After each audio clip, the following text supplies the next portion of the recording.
Гарри и Скарлетт Джонсон были счастливой парой из Австралии, но оба страдали от заболевания, известного как карликовость.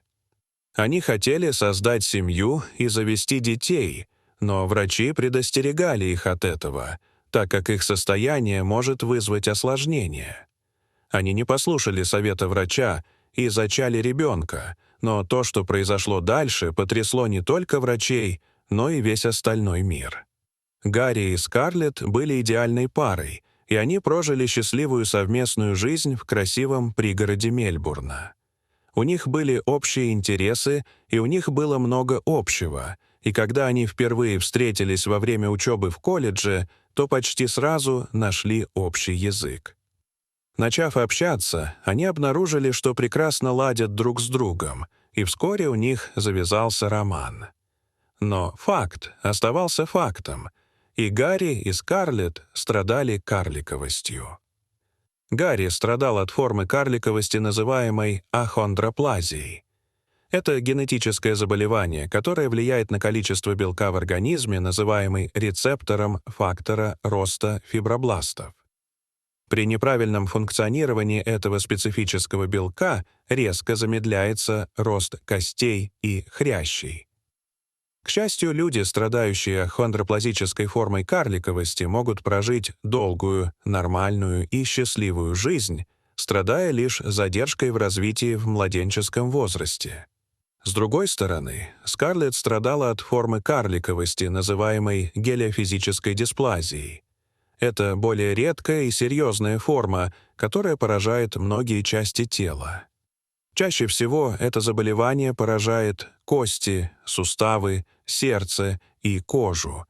И это прогрессирующее заболевание, то есть оно продолжает развиваться на протяжении всей жизни человека. Из-за того, что она поражает сердце и легкие, от нее страдает около трети детей. Гелиофизическая дисплазия умирает в возрасте до 5 лет. К счастью, если вы преодолеете этот этап, у вас все будет относительно в порядке. Скарлетт была одной из счастливчиков. Это многословный способ сказать, что у этих двух несчастных влюбленных были проблемы со здоровьем, с которыми им пришлось столкнуться. И это еще до того, как мы перейдем к социальным проблемам. Как люди издевались над ними и смеялись. Люди высмеивали их маленький рост и называли их всевозможными злыми и оскорбительными именами. К счастью, и Гарри, и Скарлетт не позволяли таким оскорблениям задевать их. Их отношения были настолько крепкими, что они решили, что хотят создать семью. К тому моменту они были женаты уже несколько лет, и у них был собственный дом, поэтому рождение ребенка было следующим естественным шагом. Однако, несмотря на все их усилия, они никак не могли зачать ребенка. Пара решила, что им следует проконсультироваться со своим врачом. Возможно, он сможет провести какие-то анализы или дать им какие-то советы о том, как успешно зачать ребенка.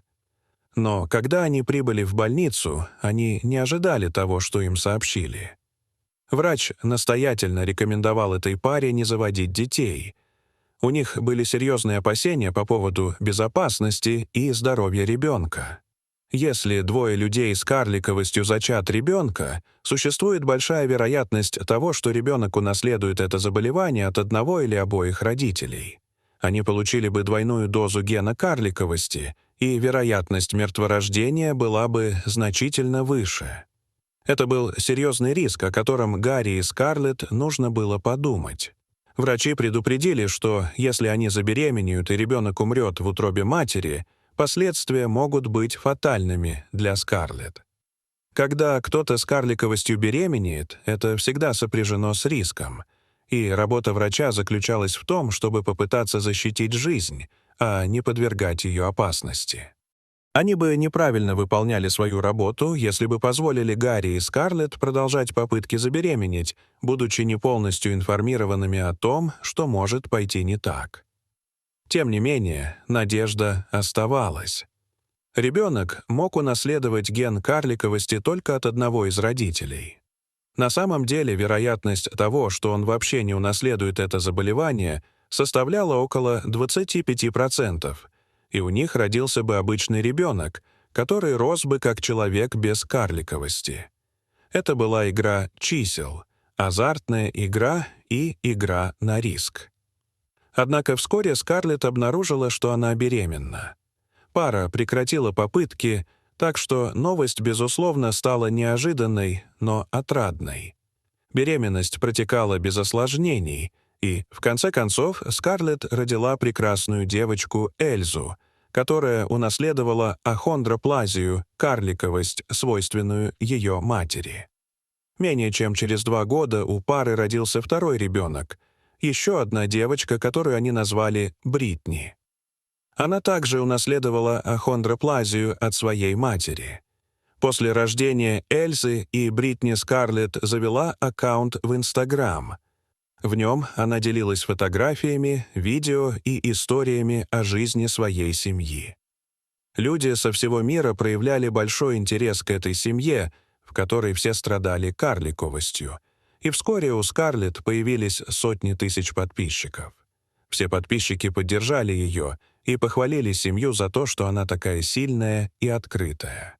В свою очередь, Скарлетт рассказывала о жизни своей семьи и делилась подробностями о том, что семья чувствовала и как справлялась.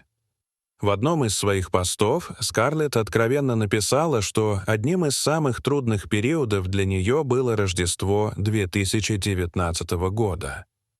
Это был период давления и разочарования. У нее было послеродовое истощение, и она спала менее 4 часов в сутки почти год. Она вернулась на работу, когда Бритни было всего 4 месяца, и ей было очень трудно. Все это время они с Гарри не существовали ни как пара, ни даже как люди. Они были просто родителями. В другом посте она написала, что это непрерывная череда эмоций, моментов любви и счастья, а также желание завести еще детей. Неважно, как прошла ваша неделя, даже если вам кажется, что вы допустили ошибку. Вы должны знать, что это неправда. Вы не совершали ошибки. Вы делаете все, что в ваших силах. Никто и никогда не будет лучшей матерью для ваших детей, чем вы. Ничто не придает мне больше уверенности в жизни, чем мои дети», — написала Скарлетт. Воодушевленные теплым откликом множества подписчиков, Гарри и Скарлетт в очередной раз попытались завести еще одного ребенка и, конечно же, поделились новостью в социальных сетях. Они задокументировали взлеты и падения беременности, но произошел один большой поворот, который никто не мог предвидеть. Произошло нечто такое, что повергло Гарри, Скарлетт и многих их сторонников в невероятный шок. Третий ребенок чудесным образом был полностью избавлен от карликовости. Он не унаследовал ген карликовости ни от матери, ни от отца. Это означало, что, несмотря на все трудности, третий и последний ребенок был абсолютно здоров и вырастет нормального роста. Однажды он будет возвышаться над своими родителями. Все были потрясены этой новостью, и многие сочли это чудом. Шансы были не в их пользу, но, несмотря на это, они родили не одного, а 3 замечательных детей. Врачи провели всевозможные тесты и проверки, но вскоре они подтвердили это. У третьего ребенка в организме не было и следа гена карликовости. Вероятность того, что ребенок избежит этого гена, была невероятной, и медицинский персонал был потрясен таким развитием событий. Сначала они критиковали Гарри и Скарлетт за то, что они продолжают заводить детей, но вскоре выяснилось, что они были неправы. Дорогие зрители, что бы вы чувствовали, если бы были на месте Гарри и Скарлетт, когда врачи настоятельно советовали вам не заводить детей? Расскажите, пожалуйста, в комментариях. А если вам понравилось это видео, то ставьте лайк и подписывайтесь на наш канал. До свидания.